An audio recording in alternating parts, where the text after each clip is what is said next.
Yeah, first of all, thank you, Gina, for inviting me.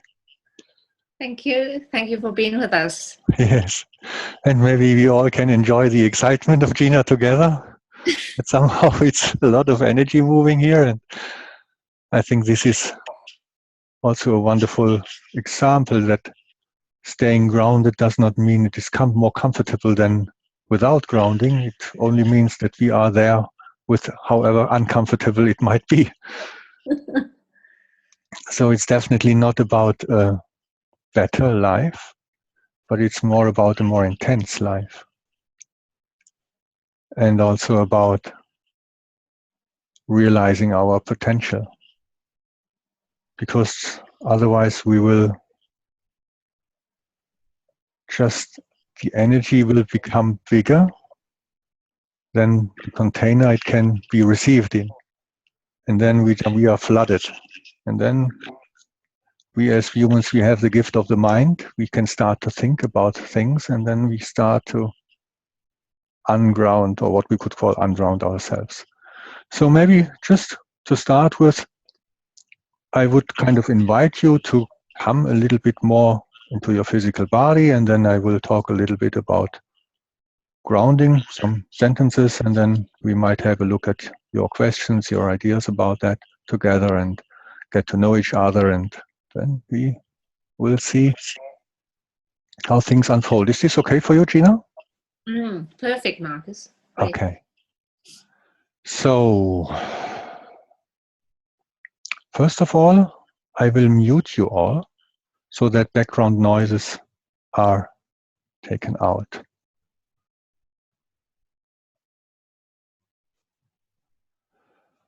So, grounding means it's not that grounding is something very, very important, or that it's more important than thinking. But it's important for a society which is very mentally polarized. So it doesn't need to make these exercises with some Indians in the Amazonas area, or for some Kalahari Bushmen. They are grounded, or some Maasai in Africa. These people are naturally, or the people are grounded because their grounding could develop in a normal, more or less normal way. But our upbringing is a little bit different. So we live in a very mentally polarized society. We created a society which is not so easily connected to nature in a normal way, or in a way our Stone Age brain anticipates as normal. So we kind of have to have a deeper look into that to stay in that when we live in a society of towns and in big houses and public traffic and tons of information. So we need kind of a balance for that. And some people have that because they were kind of received in a stable container, and some of us don't have that. Because what our parents, our society could provide for us was not, in this case, the thing we needed to really manifest and land in a healthy and stable way. So just to start with it, to give you an idea of grounding, you might close your eyes for a moment or have it open, what is the best for you. Find a comfortable position and just take some deeper breaths, 2 or 3 deeper breaths, just to enjoy the release of letting go. Like, you also can make a sound because you're muted, nobody will hear it. So also the joy of letting go.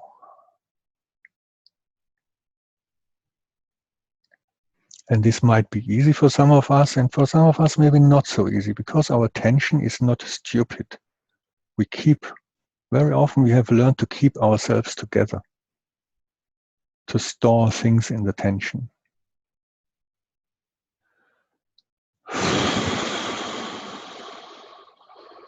So relaxing for our system is not generally a good idea, at least not for some of us.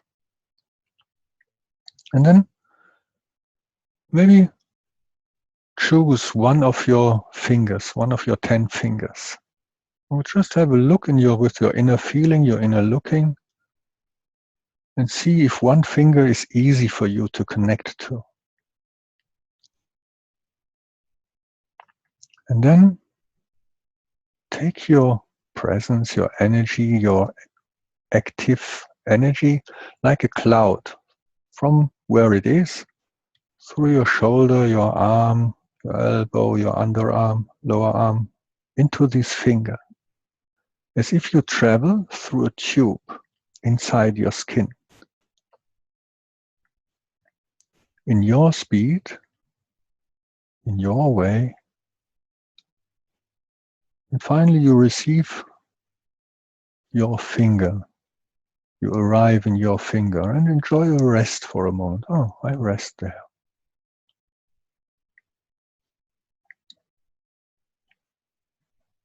This might already trigger some things of having to do it good, but just have it in the background. And then you can take the next portion of this cloud of activity. Just let it travel again through the shoulder joint, the upper arm, the elbow, lower arm, into this finger in your speed.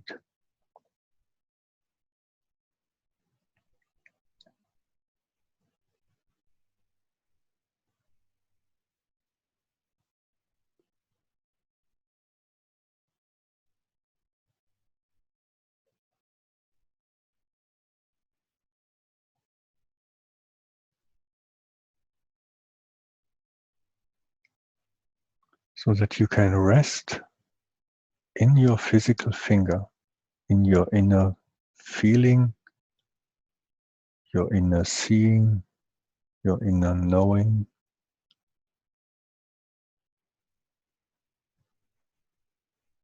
And you can do the third portion. You take it out of this cloud of activity. And again, you travel through this tube in your speed, and you rest in your finger.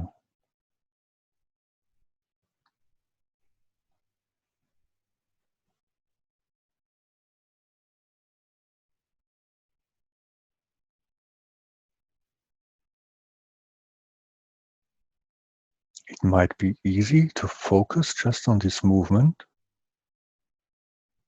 You might feel a restlessness or an activity in the mind.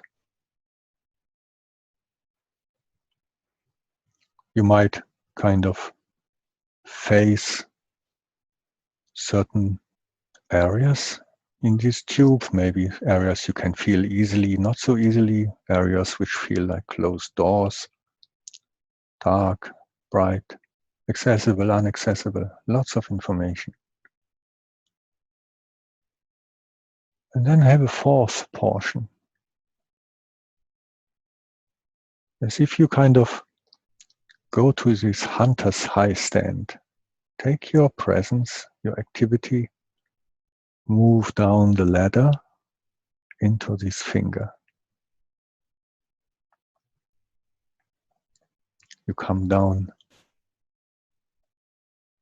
from this place of activity into a physical area.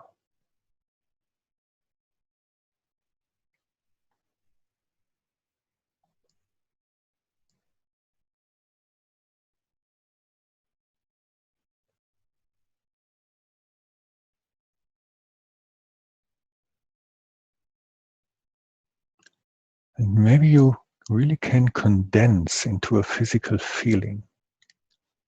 Physical feelings are first of all inside the skin. It's not a cloud somewhere, it's inside. It has weight, density.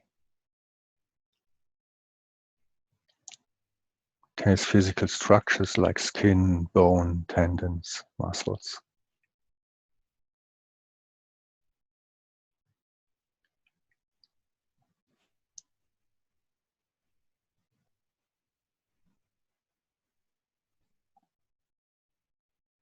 And it's not an imagination. It's a different frequency.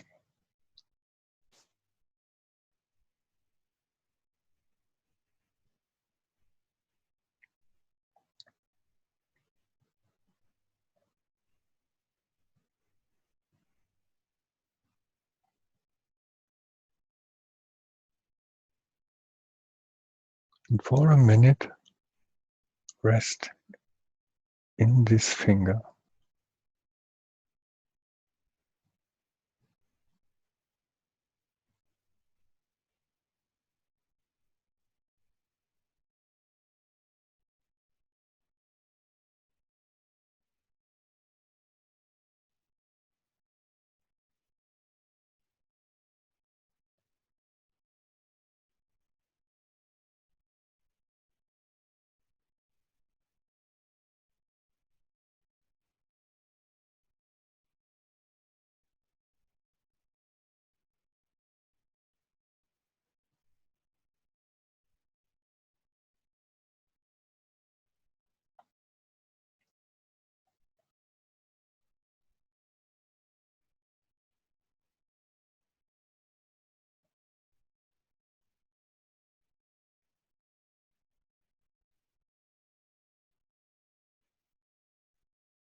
If you wander off, come back.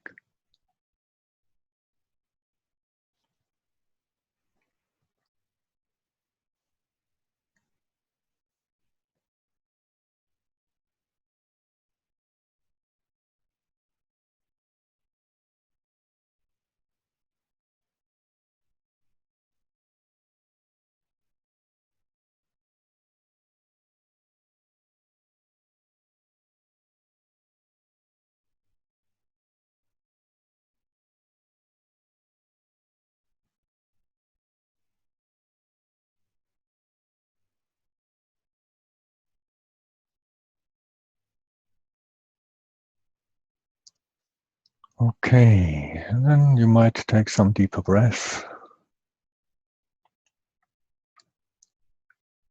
You might notice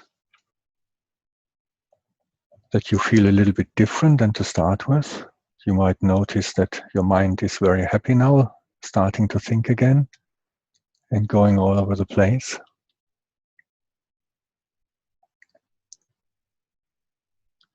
So, about grounding maybe first of all, some words about me. So I'm living in Berlin, in Germany, in the moment, and my profession. One of my profession is being an osteopath, working with people in the medical field. And I'm also coaching people in different things, doing workshops online and in person about, for example, grounding, about subtle energetic competence, these kind of things.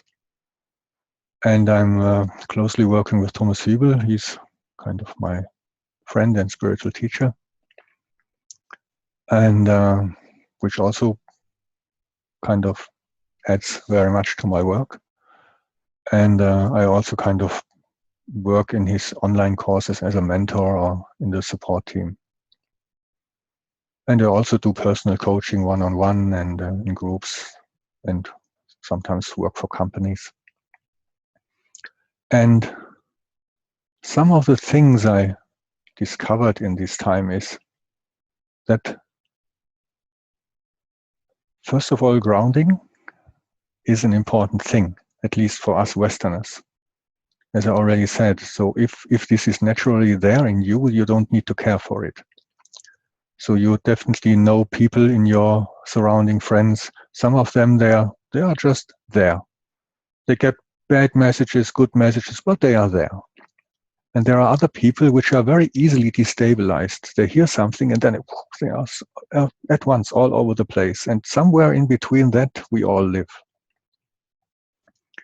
Some of us got this grounding, this solid connection into our physical body, the being received in a physical vessel, in a physical body, the safety and security of physically being, that the world is a safe, reliable, at least in general, a safe, reliable place where we kind of landed in and where we have our living. And for some of us, this is not like this. For some of us, the world is a safe place and sometimes there is disturbance. For some of us, the world is not a safe place and there are some by accident moments of more quiet, but in general, the mess will start again. So it's a totally different life. The one person, they find easily or much more easily their place in life. They manifest things. They realize their potential. They make things happen. They are not so easily stressed. And the others, they are constantly stressed. It's really a work for them to realize their potential. Even if they have a great potential, it's not so easy for them to make it land. And this is not something about being wrong or guilt or something. It's more about what we have learned and started to learn to anticipate as children mostly. It's about attachment. It's very much about early attachment. And our Western society is not very good in that. So there are many people now in developmental psychology who are kind of working with these things, and they are really, really important. So let's find out that if people or if children have at least one reliable person in their past, they more or less learn to have a stable life. If this is not stable, then it's also as adults not so easy. And then, of course, we learn to compensate that. And the thing we compensate it with is our mind. When we start with 6 or 7 years, we learn to think as if. And then we learn to distance ourselves from us as a kind of have a process of disconnecting from us. This is a little bit different than the normal dissociation, which is a kind of psychology or energetic process we also can do as a baby already, where we just kind of as if we jump out of our body. But then when we kind of develop, we develop this abstract mind, which is a great gift then, because it's a real relief. We can explain why the world is like this. This gives an idea of control. But anyway, it's a control illusion. But it's a great relief, and therefore we really keep to this. So the things we learn about the world go with us also as an adult. The thing is that the world for us is mainly our parents. Our parents are the world. So what we learn about the world is actually the world of our parents, our family mostly. And it's very hard to unlearn that again, to see things different. So we more or less live in a world we learned as children, and this is mentally anchored in our system. And the more uncomfortable this world is, the more we learn to shift our perception in the frequency of thinking. So if we are kind of a rainbow, so there is red and infrared, and there is orange, yellow, green, blue, violet. And the same are we. So the red frequency is the most dense, the most slow frequency, as is the physical. And then there is vitality, which gives us life, nerve frequency. Then there is emotional frequency. Then there is mental frequency. So it's like a radio. You have different frequencies. And if one of these frequencies or two, maybe the physical and the emotional, is very uncomfortable, and then we escape into the mental, which is very intelligent, actually. This is not a stupid thing. This is very intelligent to do. So in this grounding process, we also have to ask ourselves, why are we not naturally grounded? Because feeling is our natural state. Not feeling is something we have to learn. And when we learn it, it makes sense for us. So if things are too intense for our child body, for our child system, then we learn to compensate it in this way or the other. We learn to get our attention, even if it's in a seemingly negative way. We learn to compensate on certain things. We learn to explain our world why it is like this. We learn a lot, but this is a mental activity in many ways. Until we come to the point where we think, we feel. Where of course, we have always a slight connection to our physical body and to our emotional body. But in many ways, we just know that there are feelings. We don't feel them anymore. And this maybe sounds a little bit complicated, but when you kind of remember how you were as a child with your parents or your teachers, and then maybe you got the message from your parents or from your teacher, I am not angry. And then as a child, this is not so easy to receive because the words, the mental frequency submits a message. Then there is the emotional body giving a message, but they are not congruent. And then there is the physical body also sending out a message. And as children, we are kind of dependent that this message is more or less congruent. Otherwise, we get very disturbed. So when the mind says, I'm not angry, but the rest of the system kind of transmits anger. So as children, we get disturbed. And then, of course, we learn that it's better to rely to the words than to what we feel. And this is a very uncomfortable state because we cannot rely anymore on our compass. And the compass we get given by the world is not very reliable. So we come into a very interesting or very uncomfortable state of disturbance, of unreliability, of unclarity, of I cannot rely to the outer world, and I also cannot rely to the inner world. And then we come into a relatively lost state. This is a little bit extreme in its explanation, but mostly everybody of us has these kind of areas. And in the moment we kind of start, again with exercises like grounding, we will definitely face these places in us. Because when we start to reconnect to what we have left out, we will also meet the feelings which are stored in there, which our defense ministry is not very fond of. So my system tells me, don't go there, I protect you. I will think this and that, I will distract you, I will bring you into not feeling, I make you sleepy, I make you angry, but we definitely don't go there again. So it's a kind of a process of reconnecting to ourselves and gaining the trust in ourselves in a surrounding which is as secure as possible. So if I have no idea, so maybe people who work with people, so we start in some moments, we start to realize that development needs security. We don't develop when we are insecure. So putting pressure on children to make them develop is not a good idea. Every psychological research says that, but our schools don't learn it.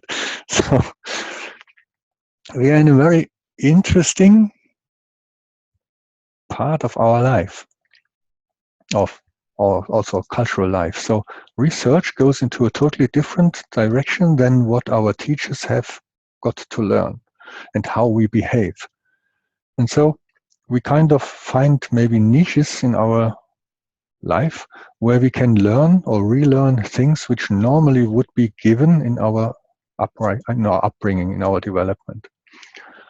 And so obviously, partly we have developed, and there are kind of some black spaces, and these black spaces make symptoms. So if we cannot connect the thing in itself anymore, we have kind of pushed it a little bit out beyond our ego barrier. So it is, it's not only Markus has fear, but if Markus has fear is so uncomfortable for him, then what he can do is he can push it somehow away. He can contract and do it anyway. But then, very easily, you are dangerous.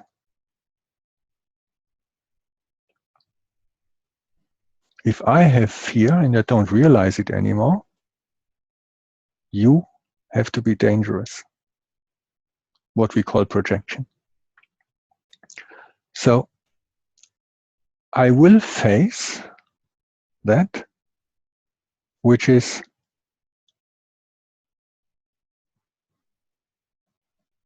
I kind of managed to bring out of my life. It comes back as it. So it's not anymore I have fear. It's now it or you are dangerous, or it, the world, is dangerous. So it comes from the outside. So we cannot kind of push it out of our life, but it will come back in one or the other way.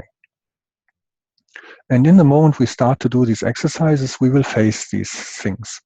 So maybe, as you kind of already noticed, so when I invited you to come from this cloud of activity, kind of our escape on the high stand, to go into the arm, on this way down, we already might meet several of our defense mechanisms, like, oh, it's a stupid exercise. Oh, I cannot do that. Oh, that's easy. I don't need to do that. All kind of thinking about this process without doing it, for example. Or if we start doing it, we kind of stay in a more or less cloudy area. Of course, we know that there is an arm, but we cannot manage to come into the skin, for example. We cannot manage to really find the physical frequency, to find the density of feeling. So we still think we feel. And then if we manage that to come into the skin, which is already a good work, a good job, then we travel through this tube, and then, oh, we bump into areas which seem to be like, oh, I cannot go there. Oh, that's interesting. Why shouldn't I go there? So there is something is stored there, and my system tells me, oh no, we don't go there. So actually not feeling is an activity. Not knowing is an activity. It's an activity we have learned to diminish the stress of unsynchronized messages in our life. And so maybe a long speech up to now already, but what we kind of will do in the grounding is to learn again to distinguish the different frequencies, to learn, oh, I'm thinking, now I'm feeling emotions, now I'm feeling vitality, now I'm feeling physically. This is something we can kind of learn again. And also one thing is that doing that is kind of a emotional or developmental archeology. The more we go back into the physical, we find our younger selves. And some of these selves are integrated and some are not. And what is easy is to go where we are already integrated. What is not so easy is to go where we kind of got disturbed during our development. So this is kind of a general overview about what we could do in grounding. And as it looks like in the moment, the times on planet Earth look like getting a little less comfortable than we are or were used to it in the 70s, 80s, 90s. So it seems like things get more polarized, things get more tight. The symptoms we ignored for so many times now get more obvious. We see it in political elections, we see it in many, many things. So the challenges seem to become more. And then, of course, it's necessary for us as a culture, or as, first of all, individuals, to develop the possibility to stay with the momentum of the information which will come to us, with the challenges of life. This can be very, very private, but it can also be collective in a way. So that we don't need to consume the news in TV, but that we are at least able to. Because when we are not able to look into the news, we are also not able to relate what's happening. And when we are not able to relate and feel what's happening, we will not care for it. This is very simple. We only care for what we feel.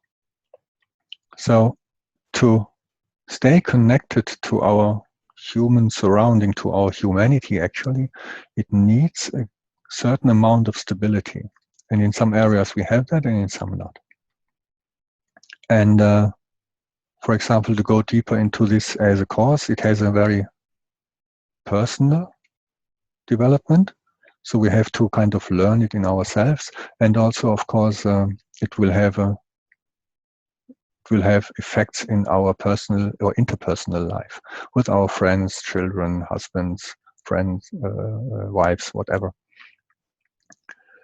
So this maybe is a short introduction, and one thing is there were already some questions which came in via Gina. So, and I just want to address them because they kind of they show already a wide variety of possibilities where we can go and look at. And one question is, does the best grounding require a physical component like bare feet on the ground, or is visualized grounding as effective in assisting greater energy flow? So, does the best grounding require a physical component like bare feet on the ground? And the answer to all these questions is always yes, partly, and no, partly. Yes, of course, it's supportive. Yes, it increases our physical connection to ourselves and the physical earth, of course. And it is not generally necessary. But to have a good connection to the physical is always very supportive. It is supportive for myself to remember again that I'm part of nature, that I'm part of this planet, that there is a nature outside, at least it seems like outside, where I can relate to, which secures me, which supports me, which keeps my life going. So yes, these things are very supportive. And they are not generally necessary. You also can ground on the 100th floor of this highest tower somewhere in Dubai. This is also possible. So you don't need a wooden or beach ground, but it's very helpful. This is one thing. And then the question was, is it also good to visualize? And visualize is very tricky. It can be a good entrance into something, but definitely it is thinking. Thinking is not feeling, even if I think I feel.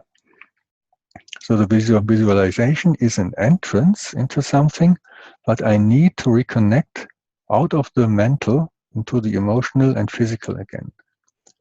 Imagination is not feeling, imagination is thinking.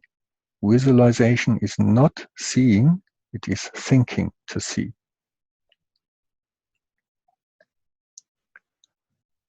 So,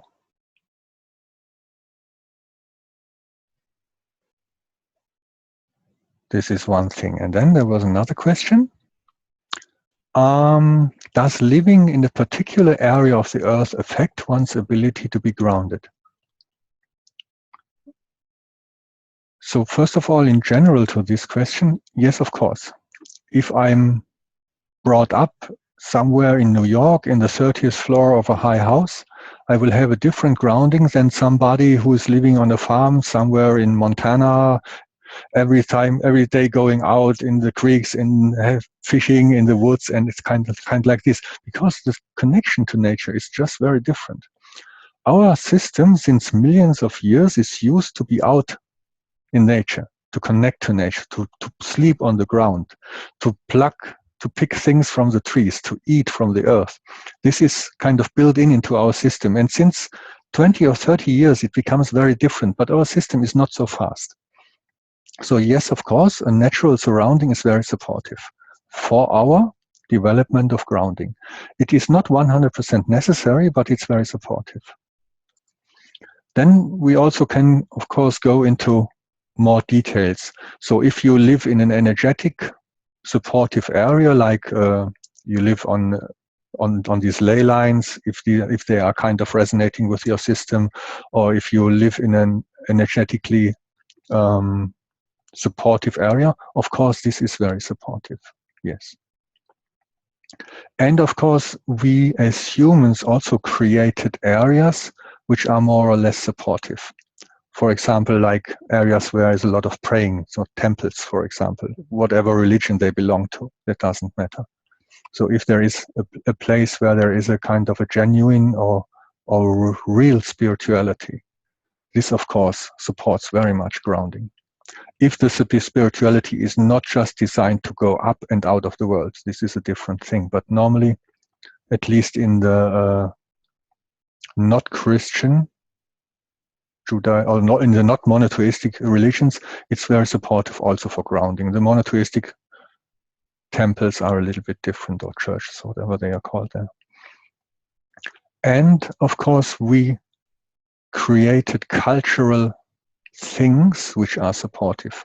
So a cultural thing which is supportive is, for example, a temple, is a place where praying happens, is coming together in a certain kind of a higher frequency. But we also created, and I'm coming from Berlin, and I actually really know what I'm talking about, we created places of deep atrocities. So grounding in Germany is not so easy than in other countries. Because we will face, when we go down there, we will face the unfelt past. So if we created atrocities for hundreds of millions of people in Europe during World War and the time before, and this is not just finished when we sign a document which says the war is finished. These things are there. So all these unfelt things are here. This is what we call karma. So the atmosphere in Germany, or especially in Berlin, is different than the atmosphere, for example, in Kathmandu. This is not only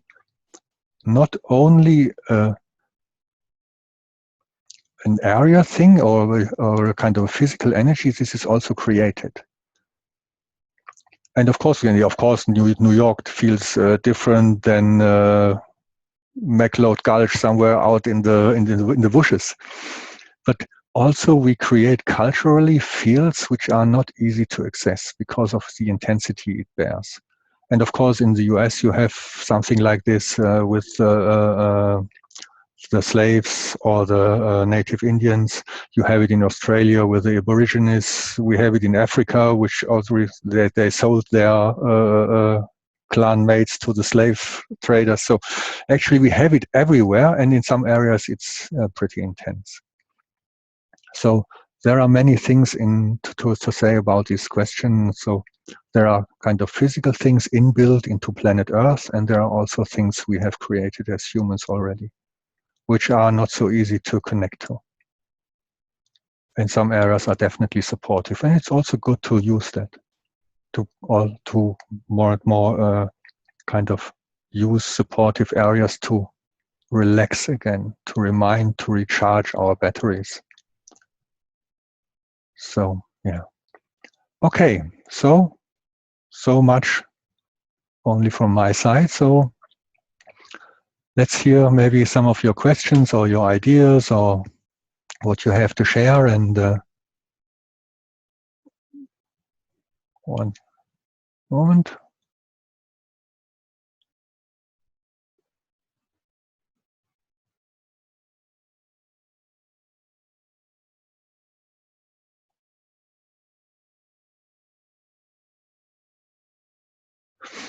Okay, one thing Gina is just reminding me of is that all these things we adopt to is that in the moment we cannot control or have an outer circumstance which is supportive for us, we start to control our interior.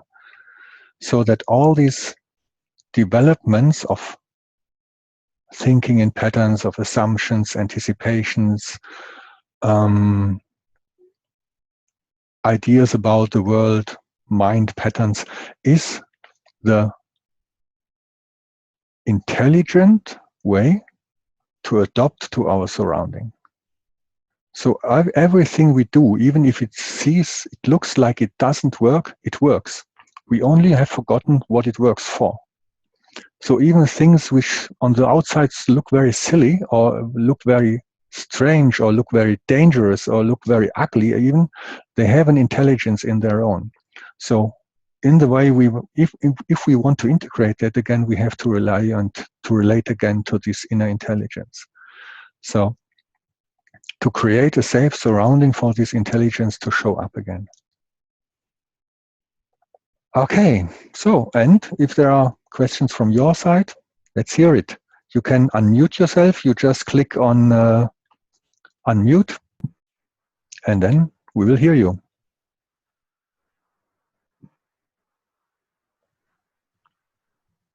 Markus, thank you. My name's Patty. Hi, Patty. I typed you a question then about distinguishing between feelings and emotions. Yeah. I have a lot of feeling when I do my healing work. I feel energy in my hands and in the person's body, and I can feel where the pain is and where the blockages of energy flows are. And I can't say that I'm emotionally involved in that. So it's more a sensation, feeling sensation in my physical body. Yes. Would you speak about that? So what we can say is that there are generally two expressions of the world. One is silence, the everlasting, never-ending background of nothingness. And then there is energy or movement or substance. And in the world of creation of substance, there is, first of all, movement. This is what you kind of describe. You feel movement of energy. You feel where it moves and where it doesn't move. So there is movement. There are mostly it builds structures. Also, the energetic world builds structures, like a computer on the physical. There is also kind of things like that in the energetic world, like what we call a block. Oh, I can feel through my arm and then dong. Oh, wow, what is this? It feels like I cannot enter there. And there is energy, and the energy is connected to movement, and on the energy rides information. So emotion is in one way a movement, it's a frequency, and it's also an information. So there is a movement, what you say you can connect to, but then the sheer information of the emotional movement is the emotion itself. Anger, hate, joy, love, whatever. And we not necessarily have to connect to the emotion. It also depends on how our inner setup is.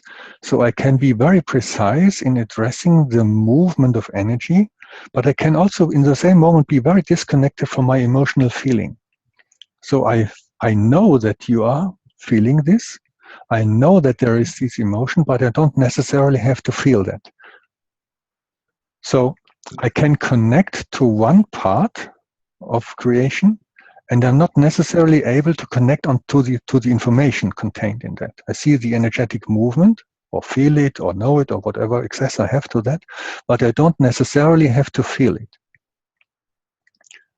The most effective way in healing or in living is to have the whole range of frequency, to have the silent background, to have the competence of movement, so go with the movement, but also to receive and feel what's the content.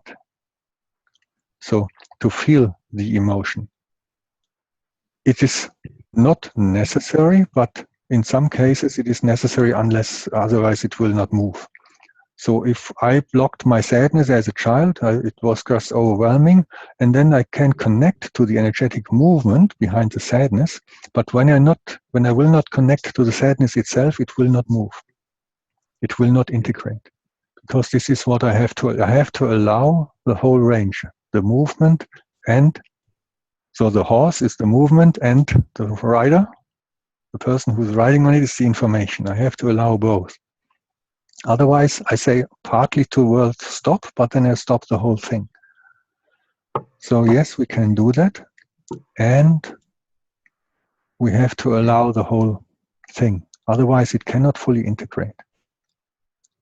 And the distinction between feelings and emotions, I think first of all, it depends on the declaration, what you connect to the words. So there are different schools, and they understand something different with it. So you ask this person, and the person will explain, emotions for me are this, and feelings are that. And you have other schools that they kind of say it a little bit different.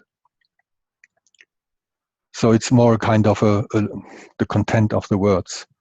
In the moment we would kind of have to talk about this in a group of people, we have to find a standard what we rely to. And then we would find an expression. So if I would say, for me, it is like this does mean that in I use these words like this. It is not that it is like this. It's only the wording for something. So emotions for me are feelings which have already charged with a lot of energy. Feelings are more also emotional, but they are a little bit less intense. They are still in movement. The rider and the horse are still connected. And in the moment I feel these feelings and I go with the movement, normally these feelings, they last for 10 or 20 seconds, then mostly they are gone.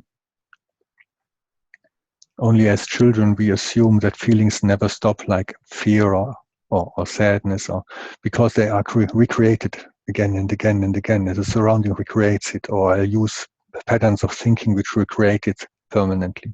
This gives me the impression they don't end, but actually they are piling up. And then I also can depile them, like peeling the onion layer by layer.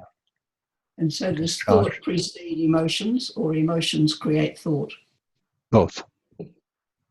Interaction. It's not not one or the other. So you don't have pure, at least not in a normal life. When we go really deep into meditation, then of course we will come to the point where we can let go of emotions, but then we are still bound to the realm of thoughts, and then these thoughts will create emotions. So it's a kind of a development. And this is more a kind of, we come more to the absolute. I think it's more that thoughts are first in a way. But in our normal living, it's vice versa. Thank you.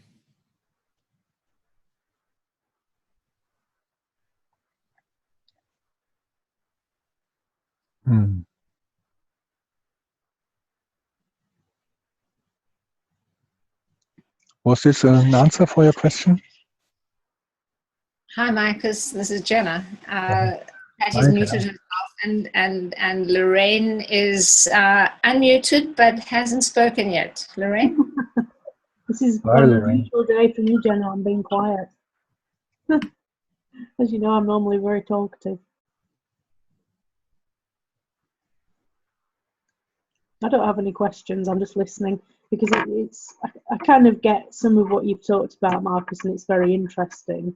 But it's probably at a depth that is beyond what I'm used to thinking at. This concept that you're talking about.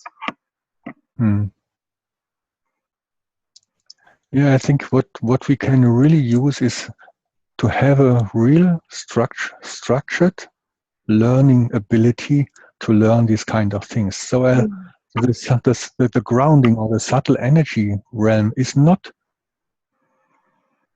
it's not so private as we think. And it's not, oh, you feel this and I feel that. There is a precision in that possible to learn. So it's not just something. And you feel this and I know that. So it all can stand like a heap of things just parallel to each other. There is definitely a kind of deeper truth to some things than to others. So there is, we really can learn that and become more precise and really relate to something and come out of, or really can come into a science of this in a way, where a scientific mind will be really helpful also. So for me, it's not that science or scientific thinking and feeling is kind of not possible to bring together. It's very easy to bring it together. It only needs a certain openness.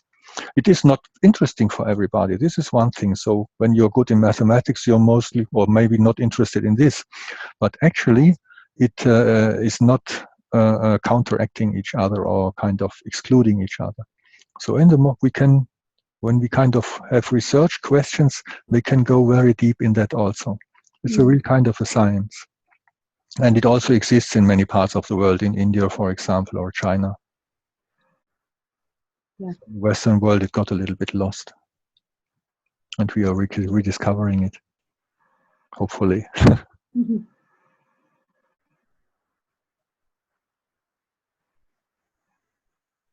So I'm not sure if anyone else has a question. Anyone brave enough? Sorry, Jenna, is it possible to ask a question? Of course. Yeah. So first of all, Markus, I very much appreciated the angle that the angle you take on being grounded.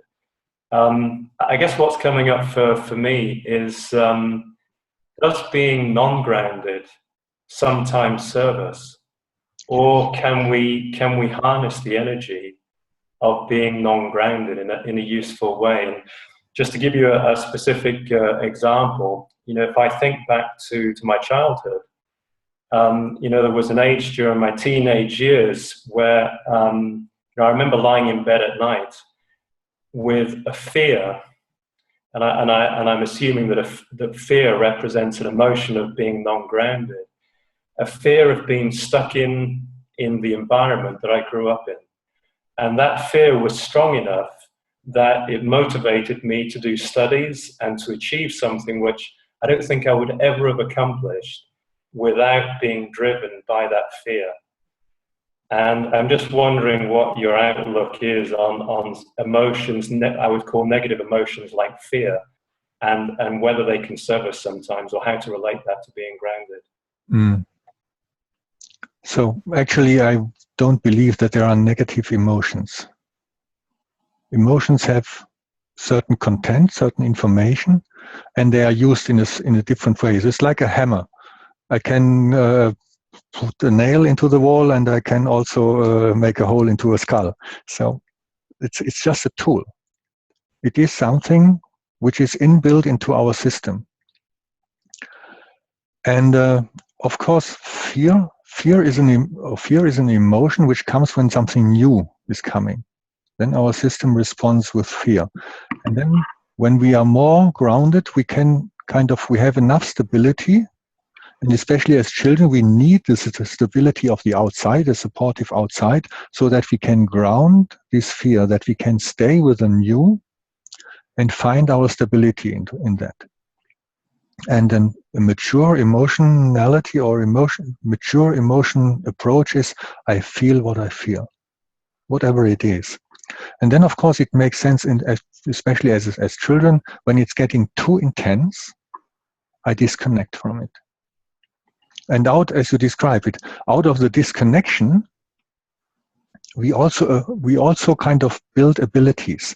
So if I learned, for example, to be very controlling in my surrounding, become a child which is very controlling about siblings and other, then I might get a good CEO, for example, at least to our standards. Or if I learned to do it always better, I will learn, or I'm able to learn a lot of things, a lot of data. I can store a lot of data. I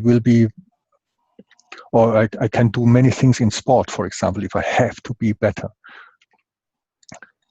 So in a way, it looks like it is a positive outcome, which in a way is, but it also serves more disbalance, more imbalance. So the more I lean on my compensation, the more I'm imbalanced in a way, actually. This is one thing. And as a culture, we don't know yet the abilities of positive motivation. What you describe is in a way a negative motivation. I want away from something, therefore I develop this. And a friend of mine, she has a school in Switzerland which goes very, very different approach to schooling with children. And these children learn in a very new way. So they are supported in doing what they like. This, for many of us, it sounds like impossible and ridiculous just to hear that. But it's amazing when you experience it. They function totally different. than most of us being brought up in this kind of different way. So her son, for example, he learned writing with 12 or 13 years. This needs a lot of security in itself and a lot of trust in the process. But then he learned it in half a year. And now he learned French in 6 weeks, just because he needed it. It's amazing. You cannot say how he does it. It's just happening. He goes there, he starts speaking, it works. It's amazing. So it's so different, we cannot even imagine that. And therefore, I keep it open. So I am also kind of conditioned to think, okay, you need pressure to learn. This is so deeply ingrained in me that I have my difficulties with this school. Just seeing it disturbs me. And it's amazing what comes out. So we don't really know yet if there is not a better way, because culturally we have not developed it yet. So there are very little places where parents come together with such a trust into something new that they dare to leave, not their children, these children are guided very, very intensely. So there is presence of an adult. So they keep these energies moving, but they are not manipulated. This sounds a little bit strange. It's even hard to imagine when you have not seen it, but it's possible. It's amazing.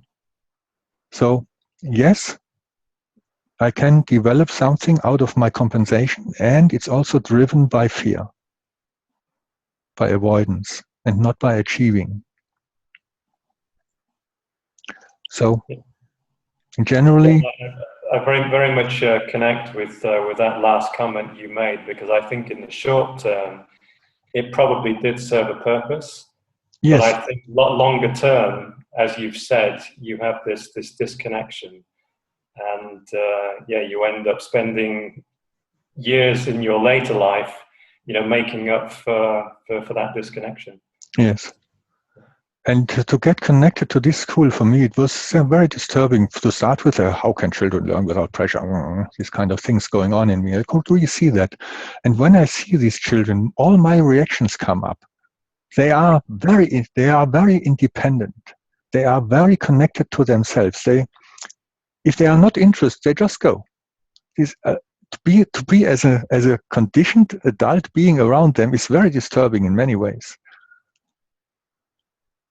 But it's a healthy disturbance, but it's not easy. They are really different. And they are very connected. When they are interested, they find out. They go. They know how to learn because they want it.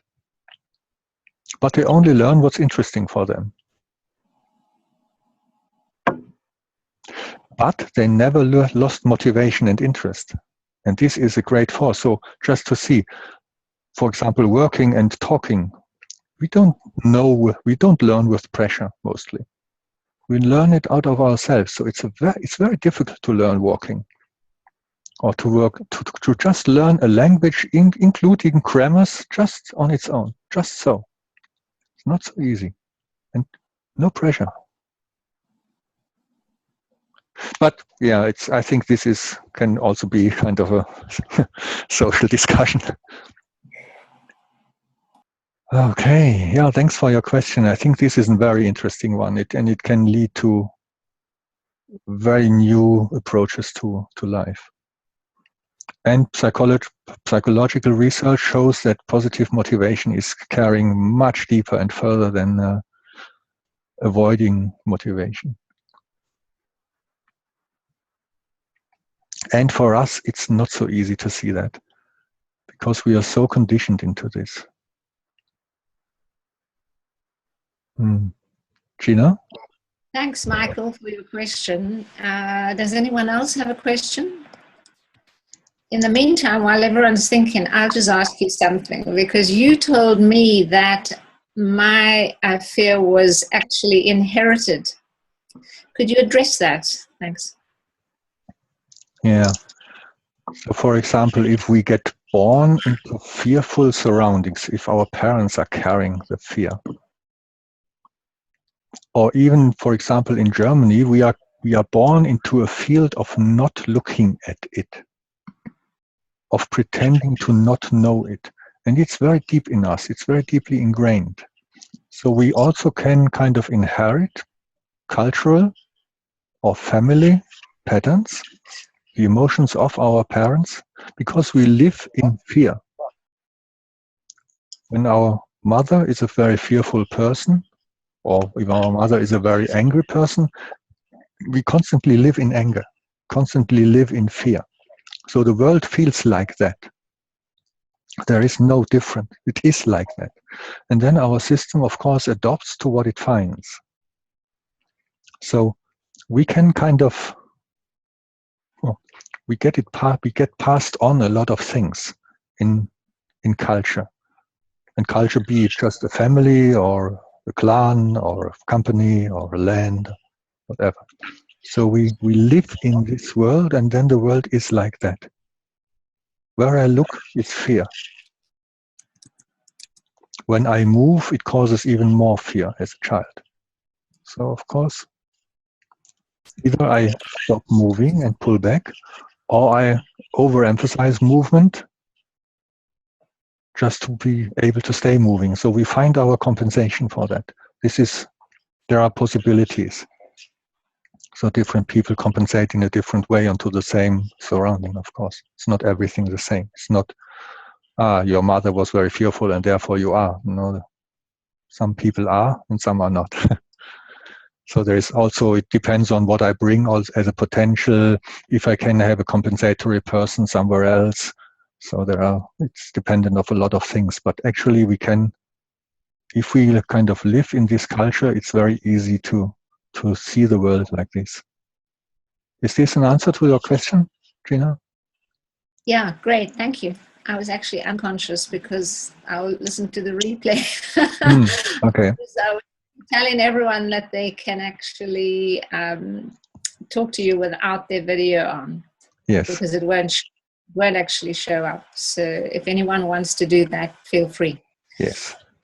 Because whatever question you ask is actually for the collective field. It's for everybody. And other people in future would probably be asking those questions.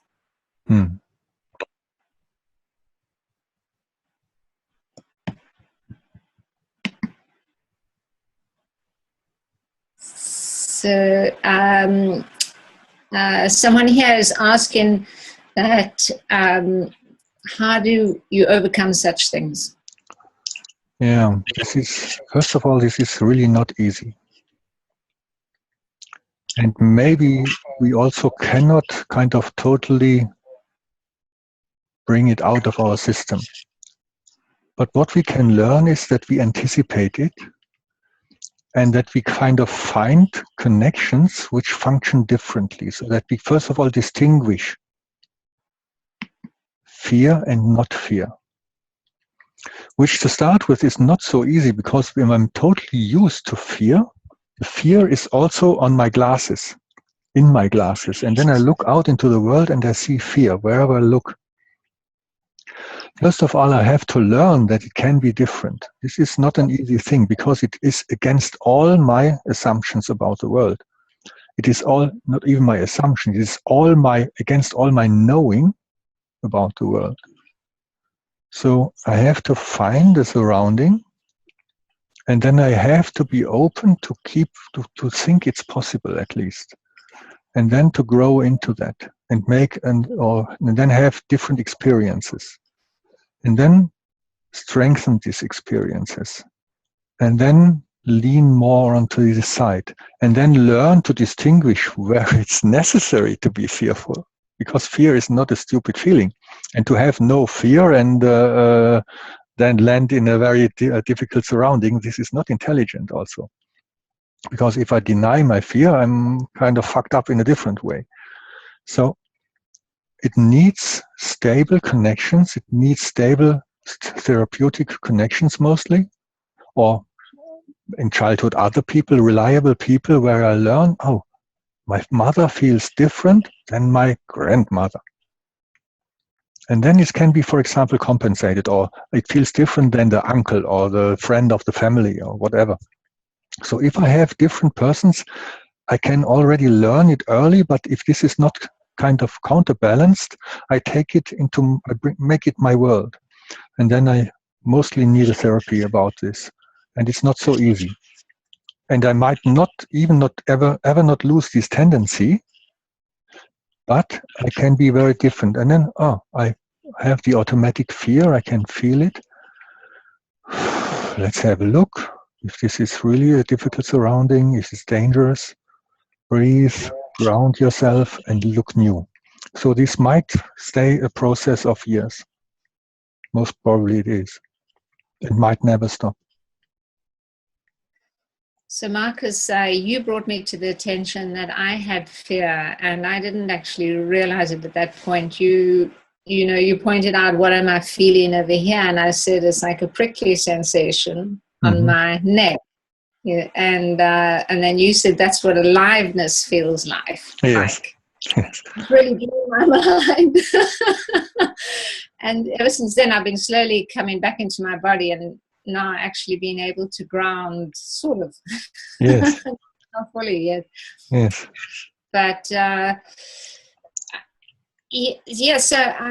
actually, what I wanted to ask you is, because I'm visualizing a poppy that opens and feeling as each muscle relaxes, feeling that poppy opening. So once you've done that, how do you deal with courage?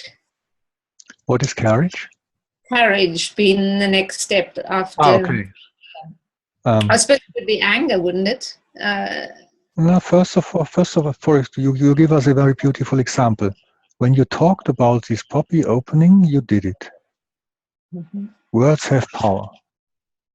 And then you got very touched. And first of all, we have to allow this feeling.